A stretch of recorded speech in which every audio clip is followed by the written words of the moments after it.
আমি তো লালা গোপালের পুজো করি। তখন মিত্র বলেন, তুমি দেবের দেব মহাদেবের পূজা করো, যে সকল দেবের থেকে মহান। ভক্ত তার মিত্রের কথায় কিছুই বোঝে না, তবে মিত্রের কথা মতো তিনি মহাদেবের পূজা শুরু করেন এবং লালা গোপালকে একটি কোণে রেখে দেন এবং পুরো শ্রদ্ধা সহকারে মহাদেবের পূজা শুরু করেন। পূজা করার সময় ধূপ জ্বালান, তবে যেখানে লালা গোপালকে রেখেছিল সেইখানে সেই ধূপের ধোঁয়া যাচ্ছিল। তখন ভক্ত ভাবেন এটা কি হচ্ছে।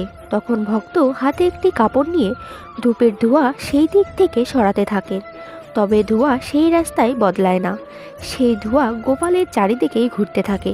যখন ভক্ত এটি দেখেন রেগে যান আর বলেন, এত বছর ধরে সেবা করছি, কোনোদিন তো আমার কথা শোনোনি, আর যখনই অন্য কাউকে সেবা করছি তখনই হিংসায় তার ধূপধুনোর গন্ধ নিতে শুরু করেছো।